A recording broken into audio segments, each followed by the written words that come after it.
Hello, good people. Welcome back to Global Happenings today. Nigerians have been overly perturbed over the court judgment stopping River State allocation. It's not just for Fubara, but for the people of River State, considering the fact that all the money shared in Nigeria, a greater percentage of it actually comes from River State. And imagine sitting back to watch River State money being shared among other states, and yet they have been deprived theirs. It calls for so much worries. And right now, Peter Obi has decided to speak up concerning this issue, and he has taken our time to drag the entirety of Nigeria into it. But first of all, let's look at what he said in his X handle. Now, according to the news, the Labour Party presidential candidate in the 2023 election, Peter Obi, has appealed to well-meaning Nigerians to appeal for the immediate reversal of a judgment of the Federal High Court sitting in Abuja, which ordered the seizure of statutory allocation to Rivers State government. It has been reported on Wednesday that Justice Joy Abdul Malik of the Abuja Federal High Court declared that the Governor Similare Fubara presentation of the 2024 budget before a four-member Rivers House of Assembly contradicted constitutional provision.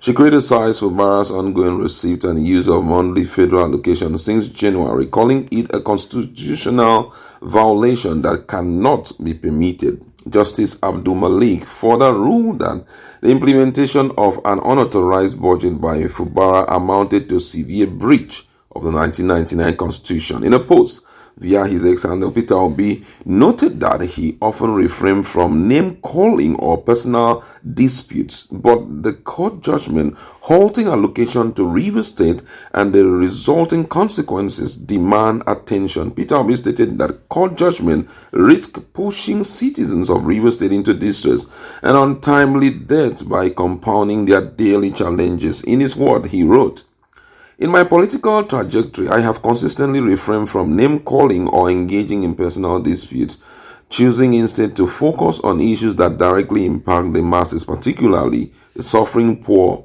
in Nigeria. Despite the national attention the Rivers State crisis has gained, I have largely stayed away from matters specific to a state, but a recent court judgment halting allocation to the state and the resulting consequences demand attention. This curious decision now calls upon every well-meaning individual Nigerians to appeal to its immediate reversal. Consider the pensioners struggling to survive on a meager income alongside the health workers, school teachers, civil servants, and everyday citizens whose lives are already marked by severe hardship.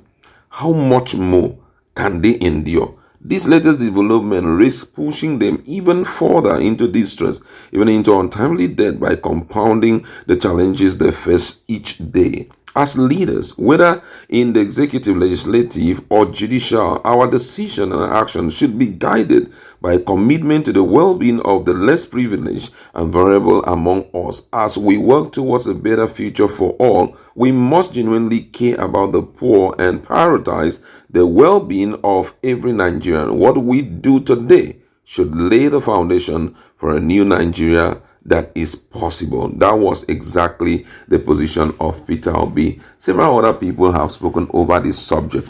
Most Nigerians, especially those who are standing by the side of the pro-Wike 27 lawmakers, are like, is it that every BAC lawyer will have to talk blah, blah, blah, blah, blah? But if you look at this case, apart from anything, if you're rational enough, you will know that it is strictly out of place, considering the fact that the empathy of the people was never put into place. Peter Obi just brought up a scenario whereby the poor pensioners, the poor who are civil servants, who every day wakes up to hear that prices of fuel have increased, the price of bag of rice have increased, will have to stay away from enjoying their own salary just because the judge woke up and said it is unconstitutional to spend the money without budget, without also taking into cognizance that the reason why this action was taken was because the 27 lawmakers cross-carpeted from APC or from PDP to APC, which by the constitution he interpreted there is a provision that says that if you cross carpet, automatically your seat is meant to be vacant. Now, the big question that I feel that this judge should answer is that, should he present the budget before illegal lawmakers? That's the question I want him to answer, or I want her to answer. Was it ideal for him to call, though you people have cross-carpeted and the law provides that you people your seats are vacant, but I still feel like, let me present the budget before you people. Does it make any sense? He decided, okay, because there are no more lawmakers, let me present it to those four. Now, the only thing that you could say that makes a great deal of sense is INEC, jump into action. Fubara, we are going to give you some time, but INEC, you guys are the cause.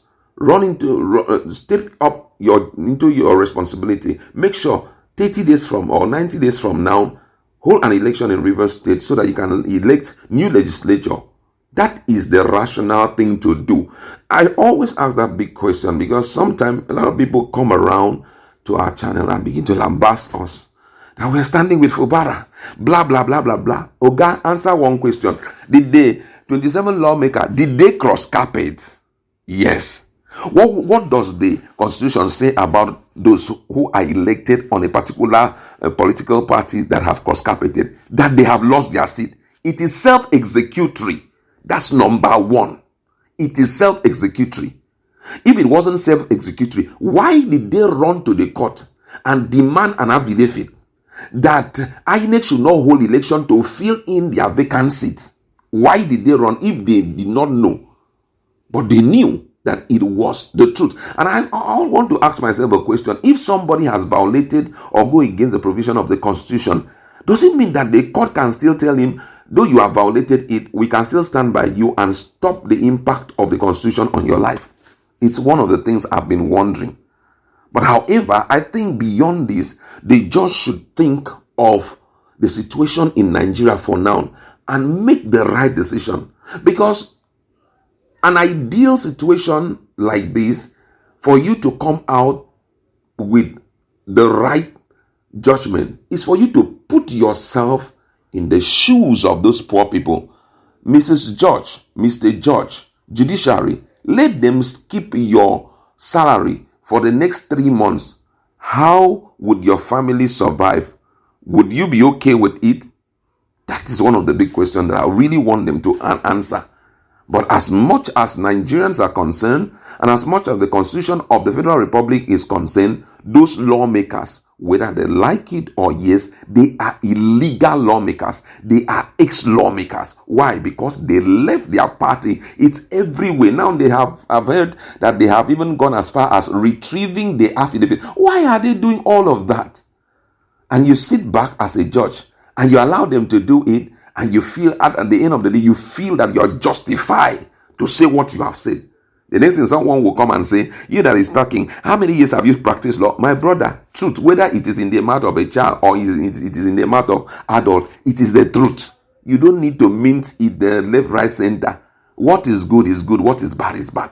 I think that the judiciary should give consideration to all of this, and the right thing should be done. By the time they go to the appeal, I think that these issues should be fixed. Don't even forget that the reason why Nigerians believe that this court judgment should be invalidated is the fact that there is already an appeal, as it has to do with these ex-lawmakers. Why they shouldn't be lawmakers again, based on the provision of the Constitution.